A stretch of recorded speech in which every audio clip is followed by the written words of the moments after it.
Nada me Jesus, namaquitzoan. My name is Geneva Navarro. I am Comanche and was raised in Apache, Oklahoma. I became my grandparents' interpreter at the age of 4 to help them with their daily business. I began public school but begged to go to boarding school with my other relatives. In the 6th grade, one of my aunts took my place as caregiver, and I was able to attend boarding school. The first week I went, I wanted to go back home. I stayed from 7th to 9th grade. In the 10th grade, my grandmother wanted me home due to her illness. After she passed, when I was in the 11th grade, my grandfather told me I didn't have to go to school. My stepfather, who was very strict, made my grandfather sign a paper sending me to Haskell.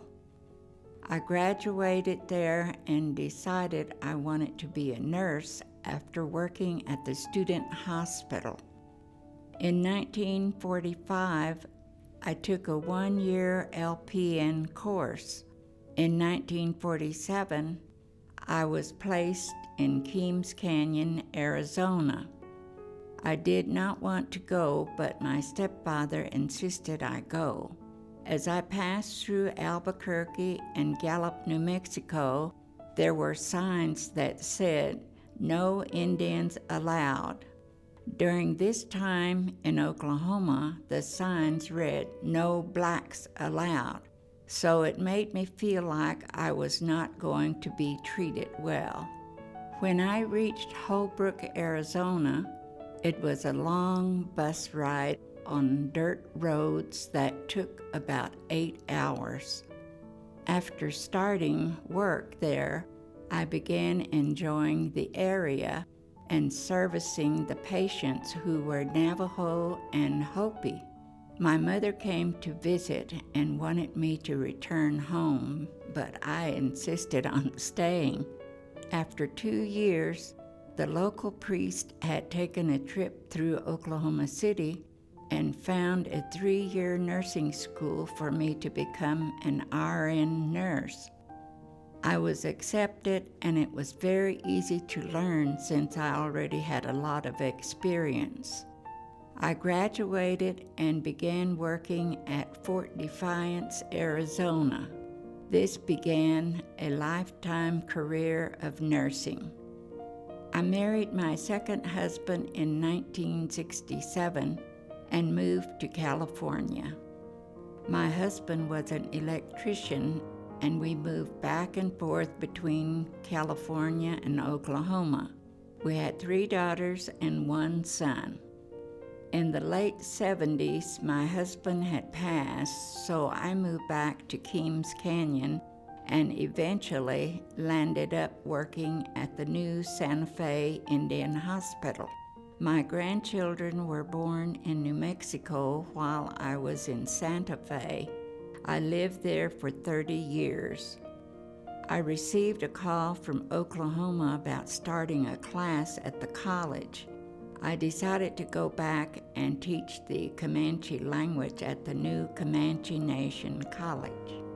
After working for 5 years, I returned to New Mexico and discovered that almost 300 people from Comanche tribe lived and worked in the Albuquerque area.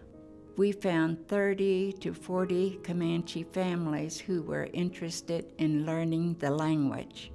I began classes for the children on Saturdays and the adults on Monday evenings.